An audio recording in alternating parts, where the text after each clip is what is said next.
The Calethos-bound freighter Ardent Meridian came in 2 hours early and left 3 crates short, and by the time I finished the damage report, it was past the end of my shift and the loading bays had gone quiet. That's when I found her. Bay 7 was supposed to be empty.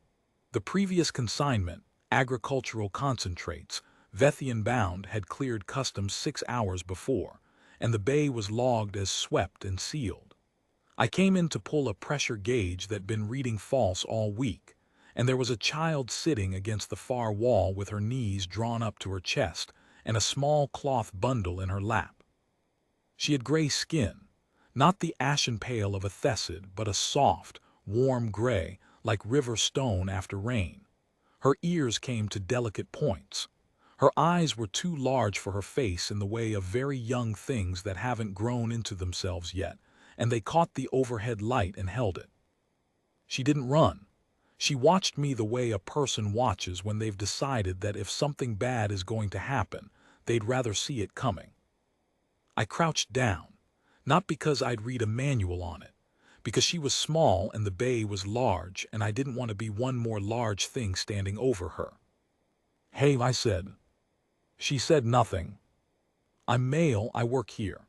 I gestured vaguely at the bay, the dock, the concept of freight handling as a profession. "You're not on the manifest." She still said nothing, but something in her face shifted, not relief, not quite, more like a person recalibrating. I looked at the cloth bundle in her lap. It was tied with a length of cargo seal tape, bright orange, the kind we use to flag incomplete loads. "Is that yours?" I asked. She pulled it a fraction tighter. "Okay," I said, "that's fine." I stood up, went to the bay access panel, and logged a discrepancy notice. Unknown consignment, Bay 7. Species undetermined, condition present. And then I went to the break room and made 2 cups of the hot grain mash the Thessid long-haul crews favored, because it was the only warm thing we had that wasn't derived from something that might be wrong for an alien child's system. And I brought both back and set one on the floor a meter in front of her, and sat down against the opposite wall with mine. We sat like that for a while. She drank it eventually, slowly, watching me over the rim of the cup. Her name, as I came to understand it over the following days through a combination of her limited galactic standard and my complete ignorance of her language, was something close to Veth. I called her that. She didn't correct me. The first compliance officer arrived 11 days later.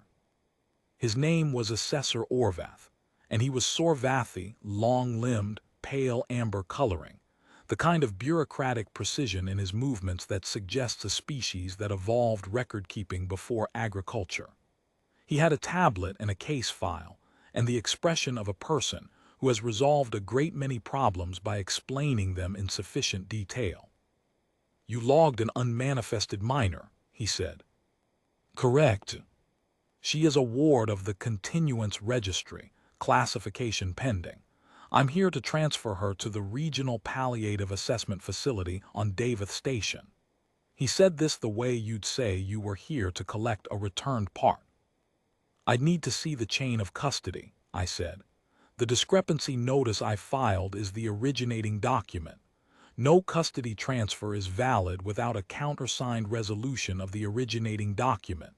That's Registry Protocol 7, subsection 4. He looked at me. "You're a freight handler." "Freight handlers deal with a lot of missing documentation," I said. "You learn the protocols." He produced the custody form. I looked at it for a long time. "This references case file DH7714 pending," I said. "But the discrepancy notice I filed is logged under Incident Code IV3, unmanifested living cargo. That's a separate jurisdiction. Port Authority handles IV3, not the Continuance Registry. You'd need a Port Authority countersignature on the transfer order before the registry filing is even valid. I don't have Port Authority oversight here until the 7th. He looked at his tablet, he looked at me, he left. The second officer came 3 weeks after that, with the Port Authority countersignature and a transfer order that was, I had to admit, very well assembled. I spent 40 minutes on it before I found the thread. The custody chain lists the Regional Palliative Assessment Facility as the receiving institution, I said. But Veth is, I've been doing some reading, she's Karath. Karath children can't be placed in a Davith Station facility under the Interspecies Welfare Compact. Incompatible atmospheric processing. You'd need a Karath-designated receiving facility, and the nearest one is Solith Prime, which is under a different jurisdictional node. The transfer order would have to be refiled through the Solith Port Authority, not the Davith one. The officer, a different one, Thessid this time, the translucent cranial sac doing the color of deep professional frustration, stared at me for a moment. How do you know she's Karath? I filed an extended species identification report with Port Medical in week 2, I said. I have a copy if you need it. He left. Veth had watched the whole thing from the break room doorway. When the officer was gone, she looked at me for a moment and then went back to her cup of grain mash. She'd moved into the dock supervisor's annex by then, an empty storage room I'd cleared out and put a cot in, and a lamp, and a shelf for the cloth bundle, which I'd come to understand held 3 things. A smooth, dark stone, a length of braided cord in 2 colors, and a small folded piece of something like paper with marks on it that she would not show me and that I never asked to see. Over the following months she learned standard fast. Not haltingly, not in halves. She absorbed it the way a person absorbs something they've needed for a long time and finally have access to. Within 4 months she could follow the dock's freight manifests. Within 6 she was catching entry errors. I put her on the unofficial rolls as a dock assistant. Unpaid, under the table, completely illegal by 3 different labor codes. She sorted incoming freight labels, flagged damaged casings, and maintained a running log of Bay 7's temperature readings that was more accurate than the automated system. She did it carefully and without complaint, and she had opinions about improper stacking that she expressed with a directness I found refreshing.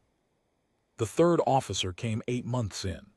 A senior case investigator this time, Varethi, with a case file that was now thick enough to suggest this had become, somewhere up the chain, a matter of institutional pride. I met her at the dock entrance. Her name was Senior Assessor Korath Vel. She looked at the tablet, she looked at me. You are aware, she said, that you have been obstructing the lawful disposition of a registered minor for 8 months. I've been complying with the registry's own protocols, I said, every time. I have a complete transfer order, she said. Karath designated receiving facility, correct jurisdictional filing, Port Authority countersignature from the Solith node, chain of custody is intact. I looked at it, she was right, it was clean. This is valid, I said. She nodded. Can I have until morning to prepare her? She considered that. 700, she said. She left. I went to the annex. Veth was sitting on the cot with the cloth bundle in her lap. She'd heard everything. The walls were thin and her hearing was better than mine. She was looking at the bundle, not at me. The paper, I said. The one with the marks on it, what is it? She was quiet for a moment. Then she unfolded it and held it out. It was a transit tag, old, creased to near translucence. The sender line was blank. The consignment field was blank. The destination field was blank. Every field on it was blank, except one line at the very bottom, a small handwritten notation in a script I didn't know, in a hand too large to be a child's. What does it say? I asked. She looked at the tag for a moment. It says, she knows how to be quiet, she will figure out the rest. I sat with that. In the morning, I was at the dock entrance at 6:45 with a folder. Senior Assessor Vel arrived at 6:58. I've been reviewing the originating document, I said. The discrepancy notice I filed 11 months ago, under IV3. The registry's transfer order resolves the registry's claim, but IV3 is a Port Authority file. Port Authority IV3 cases require a Port Authority case closure signature from the originating dock supervisor. That's me. I held up the folder. I'm prepared to sign the closure. She looked at the folder, she looked at me. The closure form, I said, requires a verified identity for the recovered consignee. Name, species, and origin port documentation.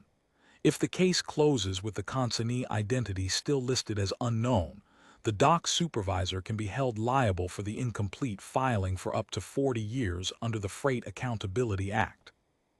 You're saying, she said slowly, that you cannot close the IV3 file until the child has a verified identity in the registry.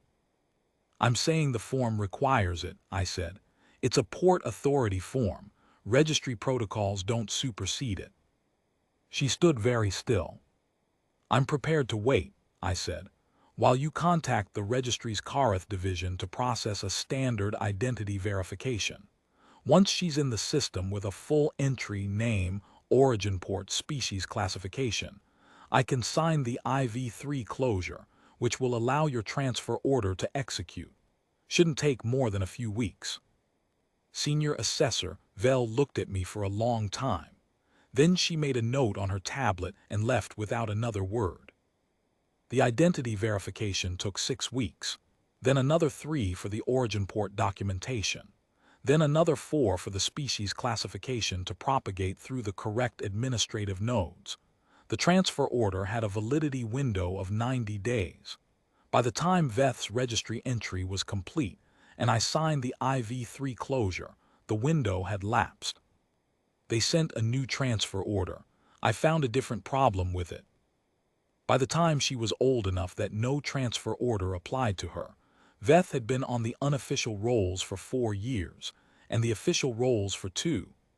I'd found a labor code provision for apprentice freight classifiers that covered non-citizen residents with demonstrated dock experience, and she had demonstrated more dock experience than half my permanent staff. She had her own locker, her own copy of the manifest protocols, and a reputation among the long-haul crews for an absolute refusal to let a cargo entry go through with an error in it. She still lived in the annex. The cloth bundle was still on the shelf, but it had been joined by a row of certification tabs, freight classification levels, earned through the Port Authority examination system one at a time over 3 years. On the morning she passed her senior classifier examination, I was finishing the overnight manifest. She came in, set a cup of grain mash in front of me, and sat down across the desk. She slid a form across to me. I looked at it. It was a Port Authority personnel record update. Name field filled in. Species, Kareth, origin port, updated from unknown to the designation of our dock. Filing status, permanent resident, certified senior freight classifier. The last line was for a dock supervisor's countersignature. I signed it. She picked it up and looked at it for a moment. Not at me, at the form itself, the way you look at something you've been wanting to see for a long time and are making sure it's real. Then she folded it carefully and put it in her jacket. The overnight manifest has a weight discrepancy in Bay 3, she said. I saw it, I said. I was going to flag it. I already flagged it, she said. She went to her desk and started working. The manifest, for the first time in 11 years, had her name in it. Everything accounted for.